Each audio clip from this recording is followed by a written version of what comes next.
केंद्र सरकार ने किसानों के उत्थान के लिए उन्हें हर तरीके से बेहतर सुविधा देने के लिए लगातार कई प्रयास किए। अब इसमें एक कदम और आगे बढ़ाते हुए सरकार ने हाल ही में एक बड़ा फैसला किया, जिसके तहत सरकार ने भारतीय खाद्य निगम यानी कि एफसीआई में 10,700 करोड़ रुपए की इक्विटी पूंजी डालने का फैसला किया है। अब दावा किया जा रहा है कि इससे एफसीआई की खाद्यान्न खरीद और वितरण क्षमता जो होगी उसमें बढ़ावा मिलेगा। इससे किसानों को बेहतर समर्थन मूल्य मिलेगा, खाद्य सुरक्षा मजबूत होगी। लेकिन इससे किसानों को कैसे सीधे फायदा मिलेगा, इस वीडियो में मैं आपको विस्तार से बताने जा रही हूँ और इसलिए इस वीडियो को लास्ट तक जरूर देखें। दरअसल सरकार का एफसीआई में 10,700 करोड़ रुपए की इक्विटी डालने का फैसला बहुत महत्वपूर्ण माना जा रहा। इस बीच आप सोच रहे होंगे कि एफसीआई क्या है और सरकार ने इसमें ही निवेश आखिर क्यों किया है। तो मैं आपको बता दूं कि एफसीआई वो है जो भारत में खाद्यान्नों की खरीद, भंडारण यानी कि स्टोर करने का और वितरण का यानी कि बांटने का जिम्मा संभालता है।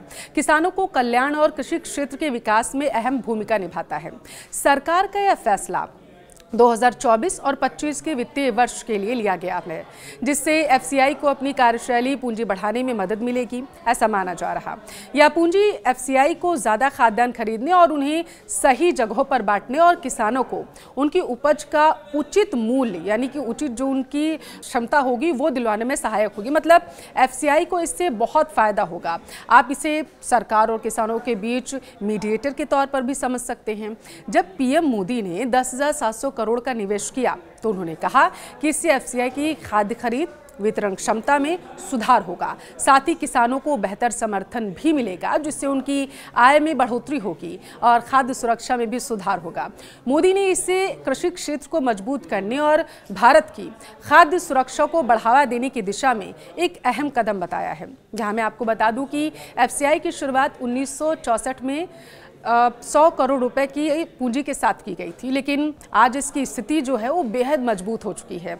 2023-24 में एफसीआई की इक्विटी पूंजी थी 10,157 करोड़ रुपए, जिसे अब बढ़ाकर 10,700 करोड़ रुपए पीएम मोदी के जरिए किया गया। इस पूंजी निवेश से एफसीआई को और भी वित्तीय मजबूती मिलेगी, जिससे वह अपनी सेवाओं को और बेहतर तरीके से चला सकेगा। सरकार का यह कदम भारतीय किसानों के लिए राहत देने वाला साबित होगा। यह फैसला कृषि क्षेत्र को और मजबूती देगा और किसानों को उनका हक दिलवाने में मदद करेगा। एफसीआई का प्रमुख उद्देश्य किसानों से सीधे तौर पर खाद्यान्न खरीदना और उससे उपभोक्ताओं तक पहुंचाना है, जिससे दोनों पक्षों का फायदा होता रहे।